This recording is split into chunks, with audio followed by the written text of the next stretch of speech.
lot of people talk about how, like Ethereum is really like a Canadian kind of invention. It didn't stay here.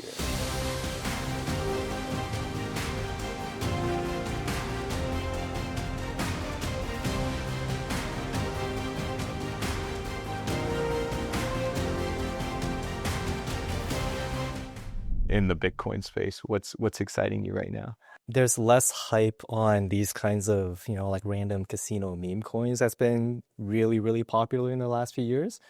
And a lot more of these, existing larger companies and enterprises and even some governments seriously looking at, the technology and how to apply it to, areas and sectors within their own economies. So it's a lot more of like you are actually seeing what people have been promoting and talking about, this is the future, but, a lot of times you don't really see it. You see a lot of people talking. But now you're slowly seeing a lot more of these, quote unquote, larger, more established, legitimate players getting involved in this technology space and, again, actually trying to apply it in whatever systems that they're working on. 2013 is around the time that I first got introduced to Bitcoin as well. And I worked for a company that was in the remittance space and was early into, digital remittance. Later on, they got into like mobile money transfer, etc. Right. And where were they operating? In Canada. Oh, okay. And right on Richmond and Spadina kind of area. And I used to do consulting for them to help build the merchant network. I was working overseas, so helping build a merchant network internationally. And they went public in 2012, which in hindsight was way too early for this. But I think it was Anthony later from Anthony Durio. Yeah, who had the Bitcoin ATM on Spadina there. Yes. And that's when I first was like, oh, there's even an ATM now? Like, wow, this is crazy. Yeah. Well, I mean, funny story about Anthony, like he was basically the anchor of any sort of, like Bitcoin community in Toronto back in the day. Yeah. Back, up until I think 2015, early 2015, I think. But like, him and his crew, when they were just trying to bring out anyone who cared, all of a sudden popped out Vitalik with his paper describing this Bitcoin 2.0, more powerful, blah, blah, blah, all that kind of stuff. And then you see, like the co-founders of Ethereum, half of them were from all these meetups. Yeah. Right. So it's really, really funny. And that's why like a lot of people talk about how, like Ethereum is really like a Canadian kind of invention. It didn't stay here. Right.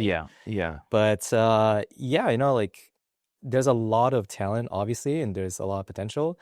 So it's just, very exciting to see that like other more traditional companies are actually starting to take the space more seriously. Yeah. And not just treat it like, like any other. I guess it's more equivalent to like, like the penny stocks back in the day. Right. Where it's like, oh, it's just pure speculation. Let's just throw some money in. It's a nice casino. Maybe it'll go up. Who knows? Right? Yeah. There's a lot more seriousness to it now. Yeah, like people are actually starting to look at, like with the analogy of the penny stocks, they're actually starting to look at these, quote unquote companies, these entities, and what exactly are they trying to do in this space, right? So it's a lot more scrutiny and not just buying into, marketing and hype and so on and so forth. And this is what I love about, like Toronto and the community there. Is that unlike Silicon Valley, which is heavily concentrated on a lot of these startups, what tends to happen is that you're basically just selling to other startups, right? Whereas in Toronto, you have a lot more established industries from other sectors, right? Like healthcare, legal, finance, obviously, right? Not so much manufacturing for obvious reasons, but various sorts of tech. So it really just brings in people from different backgrounds. And who are just, very interested, right? So we had in the same room, people talking heavy on the tech and trying to explain to everyone, like, what exactly is Bitcoin? How exactly was it secured? How you want to attack it? The audience were like, the executives at some companies, students, near retirees who just care about, putting their money safe, right? Yeah, yeah. You can Very diverse. very, very diverse. Mm. And it's not just like, guys or women or whatever, right? It's whoever is interested in showing up Yeah, just shows up, yeah. right? Do you think, the recent economic challenges have played a big part in Bitcoin or just, um, you know, uh, uh, these cryptocurrency adoption? I see it right now more so on the market speculation side of things. A lot of people want to think that, like all this Bitcoin, all this crypto, economic ecosystem is, essentially outside of the real world, where if you look at it, from a more sober point of view, it's very much affected by, like all these central bank interest rates, any sort of like carry trades from like Yeah. geopolitics, geoeconomics, stuff like that. So yeah, like when I see a lot of people, talking about how, whether it's, no more wars or whatever, right? There's a fundamental misunderstanding of like what exactly is the economic system, or just basically like there's a lack of curiosity into actually understanding the system behind it. And they're more focused on, like the hype, the belief, Mm. whatever kind of like cult-like behavior, right? Yeah. There's a lot less focus on the fundamentals. So in a lot of these, like newer charts, when you do any sort of like, technical analysis on like the markets, a lot of people don't, they just look at the price, right? But you can also look at the total market cap Mm. of these coins. And some of these coins, their market cap is way higher than where their price is actually operating in. Right. Coins like, Bitcoin, Ethereum, Litecoin, stuff like that, it's like it's fairly close. But some of these other ones, like Yeah. there's a massive gap here, guys. I don't know how you're Yeah. explaining this to investors and to new users. Do you feel that it's come to mass adoption, or if not, what would you say would be an indicator of that it's, in mass adoption globally? Yeah, so I definitely don't think we're in the mass adoption phase. If we were in the mass adoption phase, I would straight up be able to pay, you know, beer, food, whatnot for, Correct. Yeah. crypto. Or, we were mentioning about this outside earlier.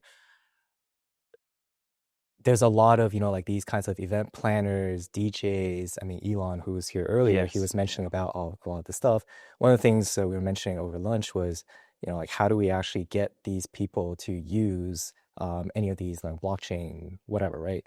And one of the things I mentioned was that, this would be great for all these casinos that just need more people to come in. Why not, like have, like especially when you have casinos on a strip, like in Las Vegas or maybe Atlantic City or somewhere like that. Hey, you come nearby, they airdrop you some tokens, come on in, play some Yeah. rounds, right? Yeah. Have a drink on us and stuff like that. Like things Yeah. to incentivize people to actually engage, right? Like I think there's been too much of living online Mm. and not using the internet to augment real life, Interesting. Yeah. right? There's a lot, it's like there's a digital economy, but it's not very clear how it connects to the physical economy other than just doing trades, Right. right? Right. Like there's no ingrained interactions, like a lot of these conferences, the conferences are really, really funny because, you have all these crypto conferences and nowhere can you go to, spend any of this crypto. Right? It's like Yeah. no ticket, like you can't buy ticket, you can't buy trains, you can't. What are you Yeah. supposed to do with it, right? But Yes. it's Yeah. it's a crypto conference, and we're talking about, oh, this is the future and stuff like that. Yeah. Um, what I found is that a lot of the events in like other parts around the world, especially in like developing countries, they actually want to use and adopt it far more than, like the quote unquote like the Western countries, right? Mm. Even China, I'll throw that in because like, capital control, all this kind of stuff. Mm. But yeah, when you go back to, when you were saying about the global ecosystem, I feel like, like we don't need to be fully self-sufficient ourselves when we can establish these, reliable long-term partnerships with other people around the world. It doesn't have to be like on a nation to nation level, but just individual to individuals, right? Mm. Mm. I'll give you a good example. I have a friend who's I think he's out in the West Coast. I think he just moved to BC from Alberta. He's got this crowdfunding campaign platform, which is essentially you can view it as, like self-operated, right? Okay. But like due to, various sorts of regulations and stuff like that, it's actually more beneficial for him to set up, the node infrastructure and stuff like that overseas, like India, Philippines, maybe Argentina, stuff like that, right? Sure. Just because like data privacy and all that kind of stuff. But when you look at it from an operational perspective, it really doesn't do much because you're just hosting arbitrary data, right? You can pull it from anywhere else, but due to, these kinds of existing regulations, it just doesn't make sense to, fully operate here and stuff like that, right? So there's a lot of these kinds of scenarios where, you're just basically driving away a lot of the innovation to other places around the world. But hey, that just means open up to, international collaboration and people that you can work with overseas. Yeah. Are you, I mean, that comment aside, are you excited with how Canada's moving in terms of opening things up more?